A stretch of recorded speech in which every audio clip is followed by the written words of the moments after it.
Que la paix soit sur vous. C'est avec honneur, gravité et compréhension des enjeux historiques que notre peuple traverse que je m'adresse à vous tous aujourd'hui. Je vais vous laisser le temps de vous connecter et nous allons rentrer dans le vif du sujet. Pour une allocution qui, je vous le dis de manière très claire, très simple, est l'allocution la plus importante de mon existence politique et de mon combat depuis 20 ans.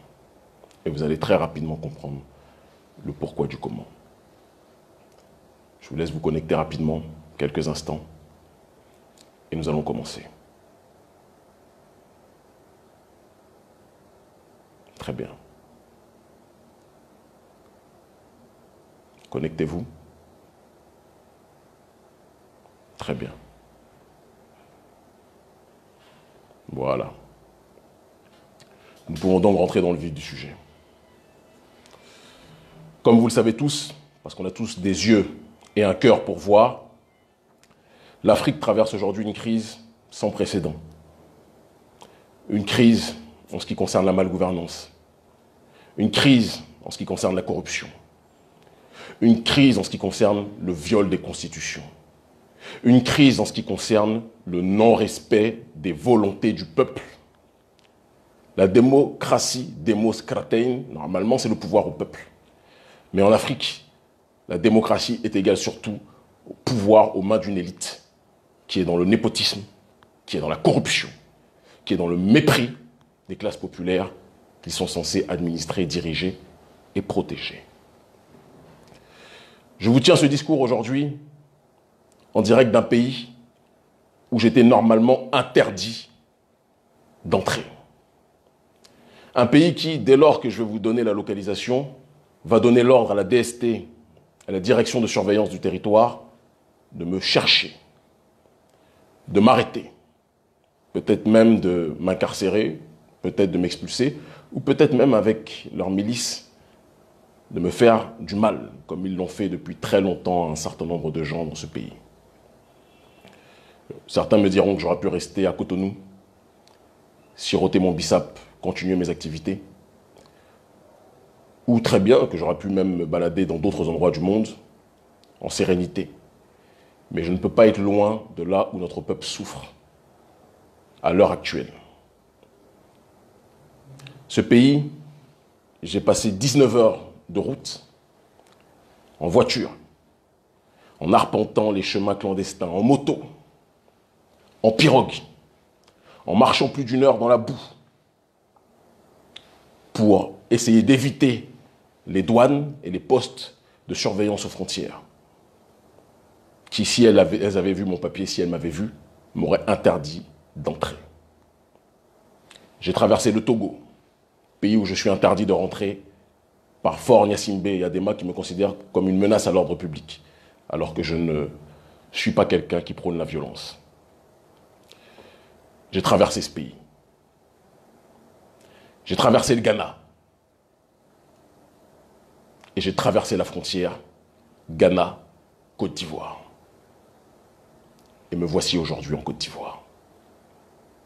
À une heure où beaucoup fuient la Côte d'Ivoire de peur d'une guerre civile, j'ai décidé de venir.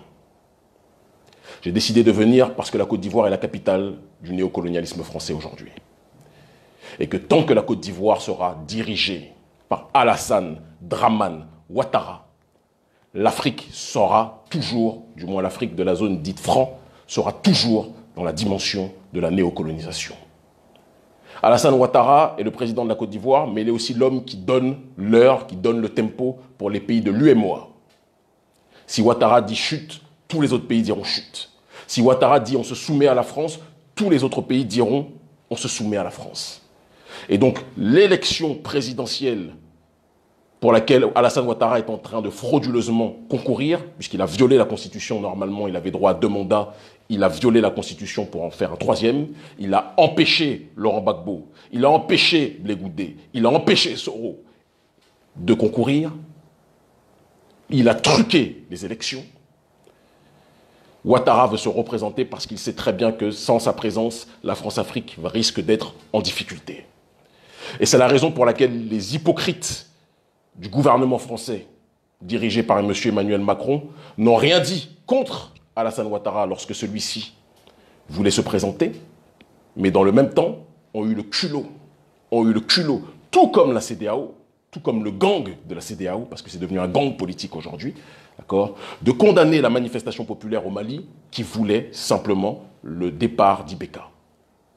Qu'est-ce que l'on doit retenir par rapport à cette situation? Que lorsque le peuple s'exprime, la CEDEAO et le gouvernement français s'opposent. Parce que les intérêts du peuple africain, ce n'est pas les intérêts ni de la CEDEAO, ni de l'oligarchie française.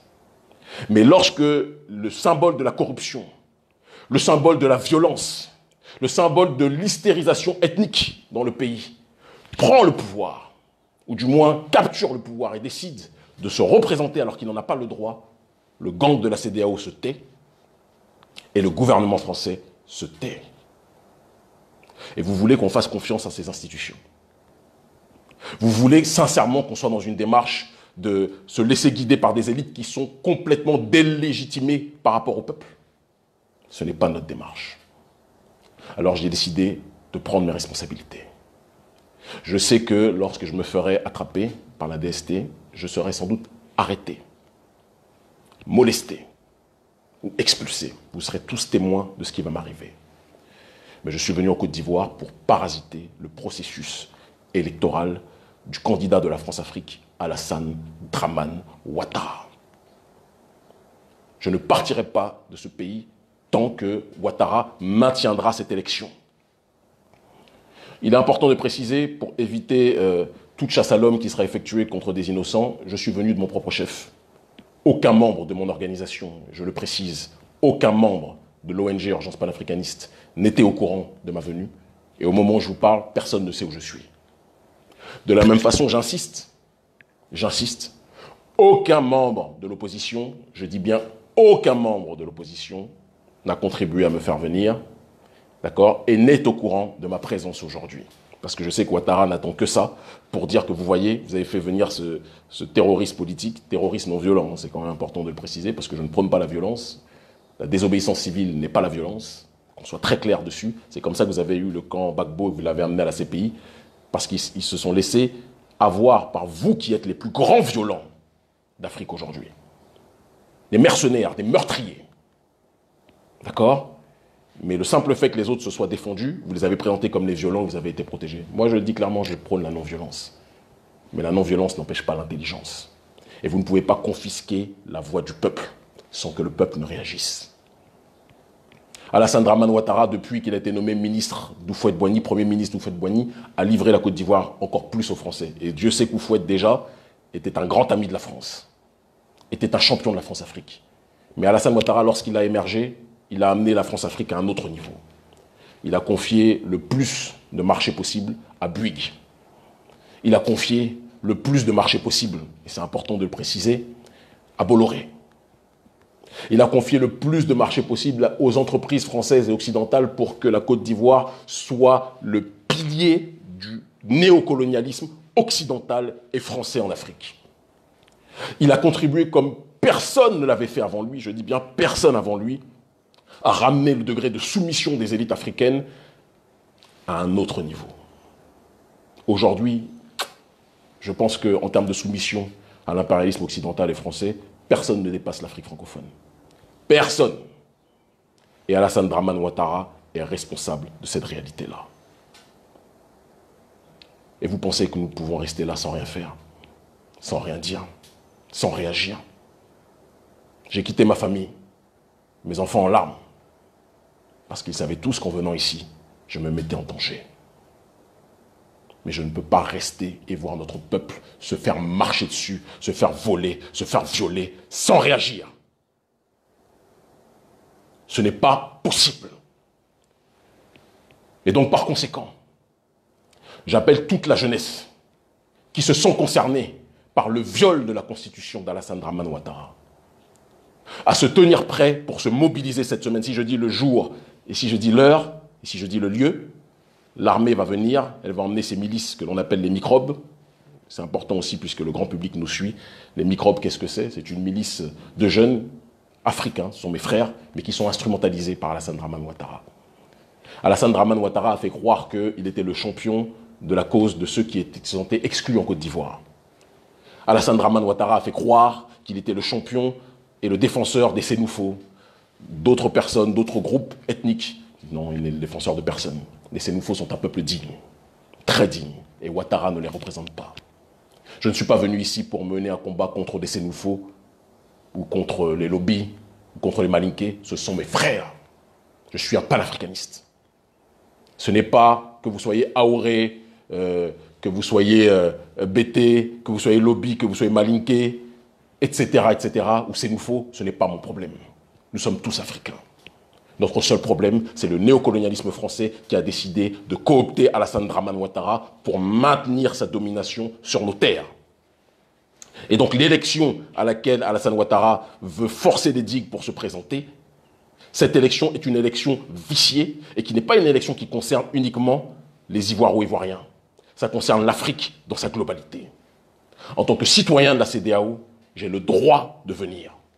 J'avais été interdit de rester l'année dernière au motif que j'étais, selon le président Dramane Ouattara, une menace grave à l'ordre public parce que je voulais organiser une mobilisation non violente, pacifique, j'insiste beaucoup dessus, contre le néocolonialisme, contre la France-Afrique et contre le franc CFA. Alassane Ouattara, voyant ça, a paniqué et m'a expulsé. Mais je suis de retour aujourd'hui. J'appelle toute la jeunesse ivoirienne à se mobiliser, à se tenir prêt, à rencontrer tous les partis qui sont opposés, toutes les structures qui sont opposées à Alassane Ouattara pour se tenir prêt pour une mobilisation, j'insiste dessus, pacifique. Parce que les violents, c'est eux, ce n'est pas nous. Nous ne sommes pas violents. Les va-t-en-guerre de Facebook qui n'ont jamais tenu une arme, qui vous parlent de révolution mais qui ne sont pas capables d'être sur le terrain, qui sont toujours loin du danger, on les connaît. Qui viennent quand tout est facile, quand les dictateurs sont partis parader, on les connaît. Moi, je ne veux pas que les nôtres perdent la vie bêtement. Mais je dis, mobilisons-nous pacifiquement, énergiquement, civiquement, contre le régime Ouattara, parce que le régime Ouattara, ça sera la domination française pendant encore 5 ans. Minimum. Nous ne pouvons plus accepter cela. Nous ne pouvons plus tolérer cela. Et si on doit m'arrêter, si on doit me tuer, si on doit me molester pour ça, j'accepte le prix à payer. Parce que ce combat que nous menons, nous ne le menons pas pour nous, mais nous le menons pour que nos futures générations puissent bénéficier du principe minimum et vital universel de souveraineté. De souveraineté du peuple, et non pas des élites. Parce que les élites, si elles ne sont pas là pour servir le peuple, ne sont que distraction, corruption et autodestruction. Et donc que toute la jeunesse ivoirienne se tienne près des partis politiques, de tous les partis qui sont opposés à Alassane Ouattara. Le bruit à oreille, le bouche à oreille, excusez-moi, le bouche à oreille va circuler. Et avant samedi, s'il plaît à Dieu, si les ancêtres nous le permettent, parce que nous nous battons pour les honorer, nous agirons pour parasiter ce processus électoral vicié. J'insiste, sans violence, parce que nous ne sommes pas des violents. Il ne s'agit pas, certains me parlent de coup d'État, non, il ne s'agit pas de ça. Le coup d'État, c'est Alassane Dramane Ouattara qui l'a effectué. C'est Alassane Dramane Ouattara qui l'a effectué. Quand il interdit Laurent Gbagbo, qu'il a envoyé à la CPI gratuitement de se présenter. Qui est-ce qui fait un coup d'État? Quand il interdit Blé Goudé de se présenter. Qui est-ce qui fait un coup d'État? Quand il interdit Guillaume Soro, certains vont me dire dans la galaxie patriotique, oui, mais Guillaume Soro par-ci, Guillaume Soro par-là. Guillaume Soro aujourd'hui est contre Ouattara. Moi, tous ceux qui sont contre Ouattara sont mes frères. Je n'ai pas besoin de leur parler pour ça. Tous ceux qui sont contre Ouattara sont mes frères. Et je remercie Ouattara pour une chose. Il a permis ça. Il a permis que tous les compteurs soient remis à plus ou moins à zéro et que nous nous organisions tous, nous nous unissions tous contre Ouattara. Et donc j'appelle toutes les forces d'opposition à donner de leur personne pour se mobiliser pacifiquement contre le régime Ouattara une dernière fois. Nous devons le faire. Ce n'est pas une lutte ivoiro-ivoirienne, c'est une lutte de libération contre la France-Afrique. Et Alassane Ouattara est le dernier maillon de cette France-Afrique, le plus grand, le plus puissant. Il est à la France-Afrique ce que le Real Madrid est à la Ligue des Champions. Personne ne le bat en nombre de coupes victorieuses. Personne. Un homme qui n'a pas honte de pouvoir envoyer des milices armées de machettes assassiner ses propres concitoyens. Vous pensez que c'est quelqu'un qui peut faire avancer l'Afrique? Un homme qui se dit prêt, s'il le faut, à brûler le pays, et il l'a déjà fait au début des années 2010, à brûler le pays pour maintenir sa domination. Vous pensez sincèrement que cet homme-là peut faire avancer l'Afrique? Un homme qui est prêt à tout pour maintenir le franc CFA et la domination française en Afrique, de la zone dite entre guillemets francophone. Ça aussi, c'est un terme qu'il faudra changer tôt ou tard. Vous pensez que c'est sincèrement quelqu'un qui peut faire avancer l'Afrique? Reprenons-nous. Jeunesse africaine. Pendant trop longtemps, on s'est contenté de subir. Pendant trop longtemps, on s'est contenté de se taire. Les coups, je les prends depuis des années. Je me dis toujours, et je le dis toujours publiquement, je n'ai pas peur des menaces, je n'ai pas peur des risques. Je suis en sursis, parce que la mort nous touchera tous. Mais je veux vivre en me battant, comme je le fais depuis 20 ans, et non pas vivre en mourant. Je ne veux pas vivre en acceptant la mort que le néocolonialisme et que nos élites corrompues endogènes ont décidé de nous imposer. La France-Afrique n'est pas morte. La France-Afrique est plus que jamais vivante. La France-Afrique, c'est ce qui permet à ce que Alassane Dramane Ouattara ait pu avoir le courage, le toupet, d'accueillir l'assassin de Thomas Isidore Sankara. La France-Afrique, c'est le maintien de toutes les multinationales et de toutes les entreprises françaises sur nos sols, qui empêchent un développement économique serein, sans assistance respiratoire.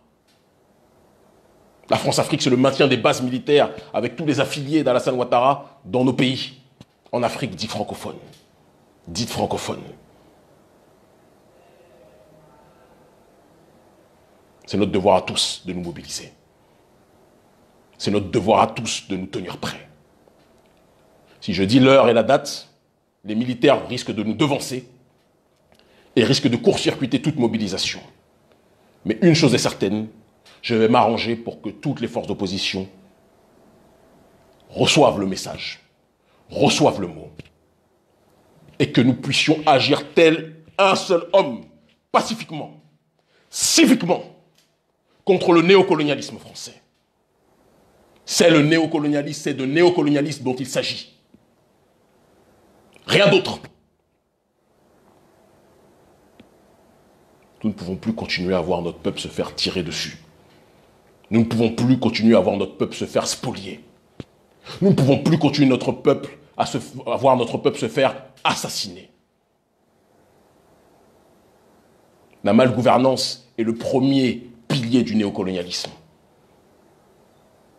Et c'est pour ça que j'ai dit dans mon allocution que je parlais de la Côte d'Ivoire, mais que je parlais aussi des autres pays, la Guinée-Conakry, avec l'assassin Alpha Condé, qui, comme Alassane Dramane Ouattara, exacerbe les tensions ethniques et a violé la Constitution pour se présenter une troisième fois, quitte à assassiner son propre peuple. Quelqu'un qui s'est présenté comme un chevalier de la voix du peuple. Et c'est pour ça que j'ai décidé, moi, à titre personnel, de me tenir pour l'instant éloigné de ces voies électorales. Parce qu'en Afrique, les gens ne rentrent pas en politique pour servir le peuple, mais pour se servir sur le dos du peuple. Moi, je suis là pour servir le peuple. Quitte à risquer ma vie pour ce peuple. C'est notre seule obsession. C'est notre seule mission. Alpha Condé a volé les élections. Et j'appelle là aussi les Guinéens, la jeunesse guinéenne, à se mobiliser pacifiquement, mais à redoubler d'intensité et à redoubler d'efforts pour s'opposer au viol de la Constitution et au vol des élections.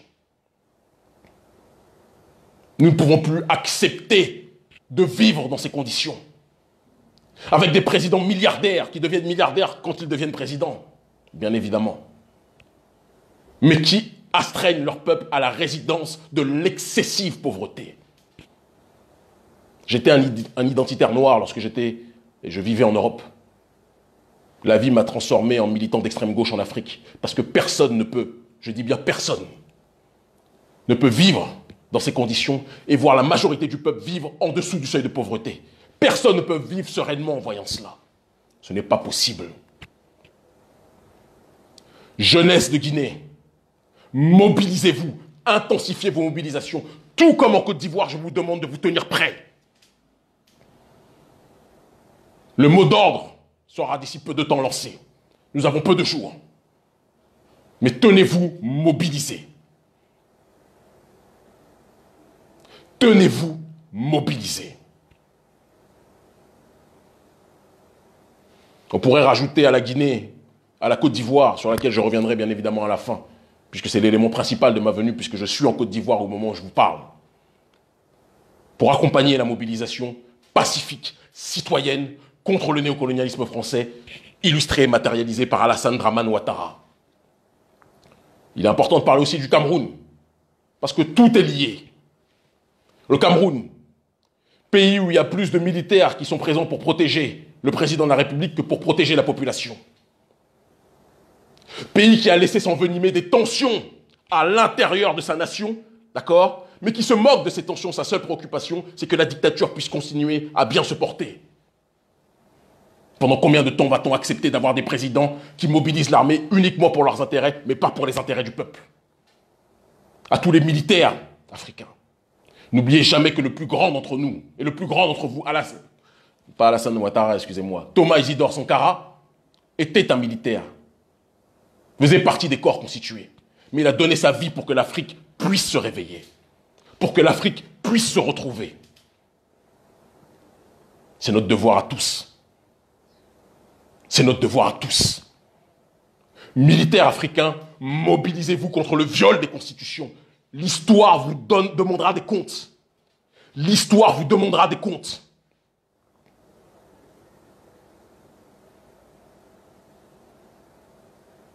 Voir au Cameroun des enfants se faire assassiner à cause d'une malgouvernance qui est putréfiée, qui est insérée, qui est présente depuis trop longtemps. Ça ne peut plus durer. Nous sommes fatigués de voir les larmes couler. Nous sommes fatigués de voir les larmes couler. Nous voulons que ce massacre, que ces drames dans nos pays cessent. Et si on doit perdre la vie pour cela, je l'ai dit dans mon dernier livre, L'Afrique libre ou la mort en Afrique n'est qu'une étape. Et je veux mourir en me battant pour mon peuple et non pas vivre en mourant. Je pourrais élargir aussi à la question du Bénin, mon pays qui avance beaucoup sur le développement, il y a beaucoup de choses qui se font, il faut le reconnaître, mais qui sur le terrain de la démocratie est en train de mourir, parce que toute voix dissidente est assassinée médiatiquement, assassinée judiciairement, pourchassée, persécutée, censurée. Patrice Talon, vous êtes mon président. Vous êtes meilleur que bon nombre d'hommes politiques au Bénin. C'est une réalité, il faut le dire. Mais vous ne ferez pas avancer le Bénin en tuant la démocratie. Le développement sans la démocratie n'est que forfaiture. Je sais que quand je l'ai dit, en disant ça, à mon retour du Bénin, vous aussi, vous allez me mettre en garde à vue. Faites ce que vous avez à faire. Le peuple voit. Le peuple voit. La jeunesse africaine doit prendre ses responsabilités. La jeunesse africaine doit prendre son courage. Comme en Angola, que je salue, où le peuple se lève contre le camp du président, João Lourenço, à cause, encore une fois, de la malgouvernance, de la corruption. Le problème prioritaire du continent africain, la corruption, la malgouvernance. Vous êtes élu pour protéger le peuple, mais dès que vous arrivez au pouvoir, quand vous êtes vraiment élu, ça mérite réflexion, vous vous servez de ce pouvoir sur le dos du peuple. Ça ne peut plus durer. Et je conclurai sur le Nigeria avant de revenir sur la Côte d'Ivoire. Le Nigeria, une grosse mobilisation se fait. Et je passe une salutation à mon ami, à mon frère, le fils de Fela Kuti, Shehu Kuti. Mais je précise une chose. Tout le monde sait que depuis des années, la SARS est une milice criminelle qui persécute le peuple. Et Buhari, depuis Fela Kuti, est quelqu'un qui a causé des problèmes à tous ceux qui voulaient la liberté dans leur pays. Et donc, ce qui se passe là est légitime. Mais, attention à ce que cette révolte ne soit pas transformée en une insurrection instrumentalisée par ceux qui veulent déstabiliser le Nigeria au moment où celui-ci s'oppose, j'insiste dessus, où celui-ci s'oppose à la monnaie franc CFA éco voulue par Emmanuel Macron.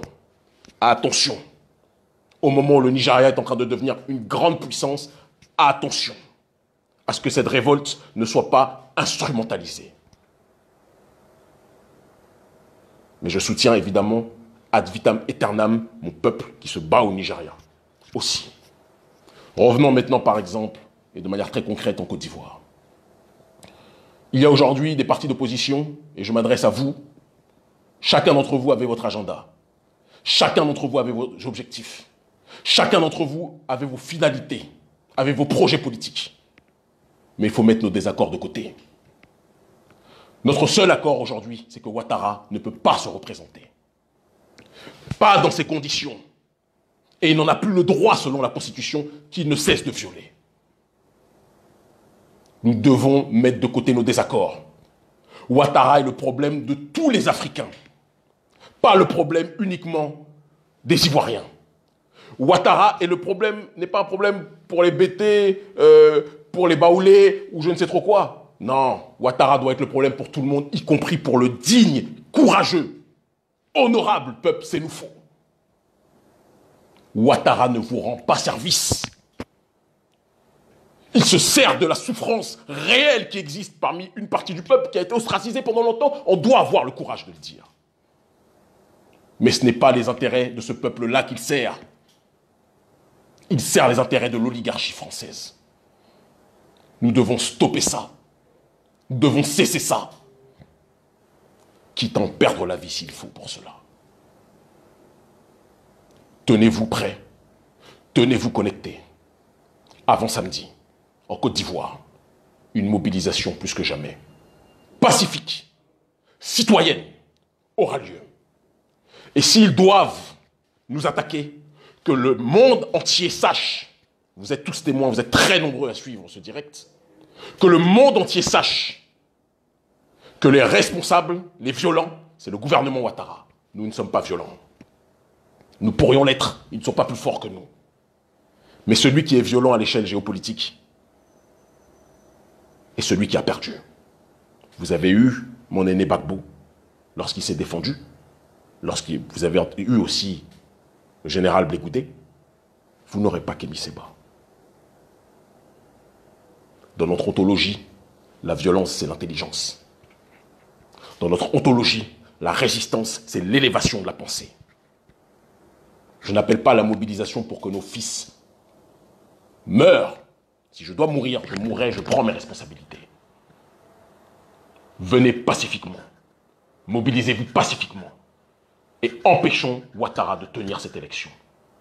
Et quand bien même il tiendrait cette élection, faisons en sorte de parasiter ce processus électoral jusqu'à ce que Ouattara reconnaisse qu'il ne peut pas agir de cette façon.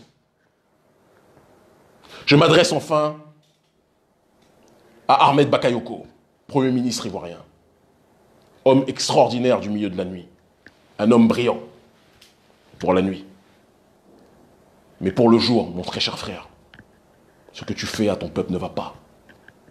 Engager des milices, comme tu le fais avec ce que l'on appelle les microbes, pour assassiner ton propre peuple, ça ne va pas, mon frère. Quitte ce bateau avant qu'il soit trop tard. Quitte ce bateau avant qu'il ne soit trop tard. Ahmed, tu es aimé par beaucoup de gens du milieu du showbiz africain.